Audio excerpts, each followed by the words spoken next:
Gentleman from Utah is recognized. Thank you, Madam Chair. I want to quote President Obama in his first remarks as President of the United States. He said, quote, "Transparency and the rule of law will be the touchstones of this presidency. I will also hold myself as president to a new standard of openness. But the mere fact that you have the legal power to keep something secret does not mean you should always use it. The Freedom of Information Act is perhaps the most powerful instrument we have in making our government honest and transparent and holding it accountable. And I expect members of my administration not simply to live up to the letter, but also the spirit of the law.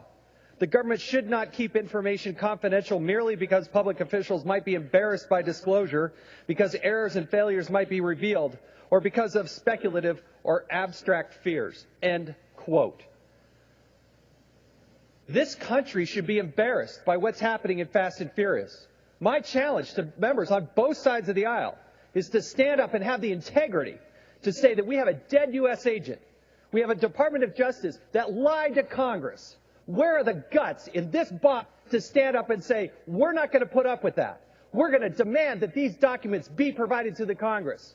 We know because the Inspector General within the Department of Justice has said they have 80,000 documents. They've given Congress about 7,000 of those documents.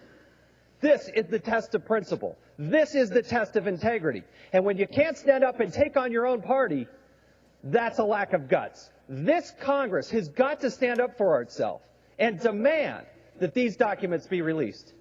I would encourage members on both sides of the aisle, at the very least, vote for this amendment. I can't imagine any reason why anybody would deny the passage of this amendment. We're not going to allow taxpayer dollars to be used to lie to Congress. Unfortunately, we have been lied to.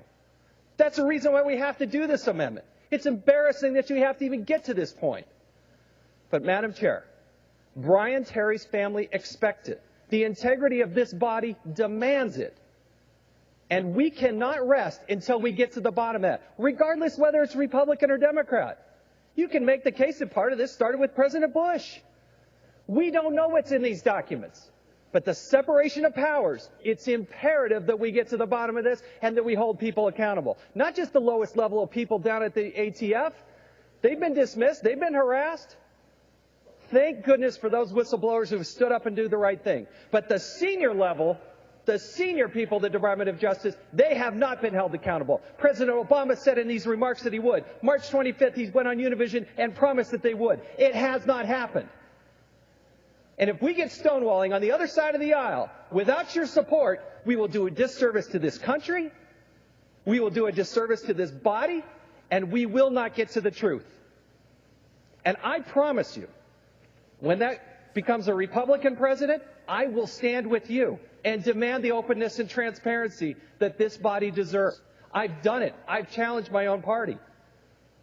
Have the guts, have the fortitude to do the right thing. I urge passage of this amendment. I appreciate Chairman Issa, Representative Gowdy, Mr. Gosar, Mr. Farenthold. There's so many people in this body. Appreciate my colleagues from South Carolina who are passionate about this issue.